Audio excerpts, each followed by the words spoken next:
जय श्री कृष्ण। यं लब्ध्वा चापरं लाभं मन्यते नाधिकं ततः यस्मिन् स्थितो न दुःखेन गुरुणापि विचाल्यते। अध्याय 6 श्लोक 22 व्याख्या। यं लब्ध्वा चापरं लाभं मन्यते नाधिकं ततः। मनुष्य को जो सुख प्राप्त है उससे अधिक सुख दिखता है तो वह उसके लोभ में आकर विचलित हो जाता है। जैसे किसी को 1 घंटे के 100 रुपये मिलते हैं, अगर उतने ही समय में दूसरी जगह 1000 रुपये मिलते हों तो वह 100 रुपये की स्थिति में विचलित हो जाएगा और 1000 रुपयों की स्थिति में चला जाएगा।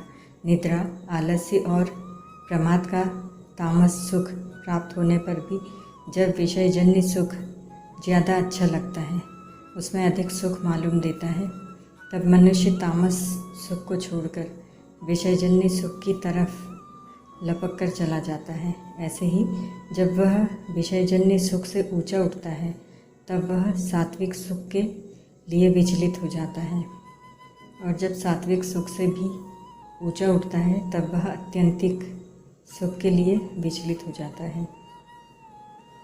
परंतु जब आत्यंतिक सुख प्राप्त हो जाता है तो फिर वह उससे विचलित नहीं होता, क्योंकि आत्यंतिक सुख से बढ़कर दूसरा कोई सुख, कोई लाभ है ही नहीं। आत्यंतिक सुख में सुख की हद हो जाती है। ध्यान योगी को जब ऐसा सुख मिल जाता है तो फिर वह इस सुख से विचलित हो ही कैसे सकता है। यस्मिन् स्थितो न दुःखेन गुरुणापि विचाल्यते। विचलित होने का दूसरा कारण है कि लाभ तो अधिक होता हो पर साथ में महान दुख हो तो मनुष्य उस लाभ से विचलित हो जाता है। जैसे 1000 रुपये मिलते हों पर साथ में प्राणों का भी खतरा हो तो मनुष्य 1000 रुपयों से विचलित हो जाता है। ऐसे ही मनुष्य जिस किसी स्थिति में स्थित होता है, वहाँ कोई भयंकर आफत आ जाती है तो मनुष्य उस स्थिति को छोड़ देता है। परंतु यहाँ भगवान कहते हैं कि अत्यंतिक सुख में स्थित होने पर योगी बड़े से बड़े दुख से भी विचलित नहीं किया जा सकता। जैसे किसी कारण से उसके शरीर को फांसी दे दी जाए, शरीर के टुकड़े टुकड़े कर दिए जाएं, आपस में भिड़ते 2 पहाड़ों के बीच में शरीर दब कर पिस जाए, जीते जी शरीर की चमड़ी उतारी जाए, शरीर में तरह तरह के छेद किए जाएं, उबलते हुए तेल में शरीर को डाला जाए, इस तरह के गुरुतर महान भयंकर दुखों के एक साथ आने पर भी वह विचलित नहीं होता। वह विचलित क्यों नहीं किया जा सकता? कारण कि जितने भी दुख आते हैं वे सभी प्रकृति के राज्य में अर्थात शरीर, इंद्रिय, मन, बुद्धि में ही आते हैं, जबकि आत्यंतिक सुख स्वरूप बोध प्रकृति से अतीत तत्व है। परंतु जब पुरुष प्रकृतिस्थ हो जाता है अर्थात शरीर के साथ तादात्म्य कर लेता है तब वह प्रकृतिजन्य अनुकूल प्रतिकूल परिस्थिति में अपने को सुखी दुखी मानने लग जाता है।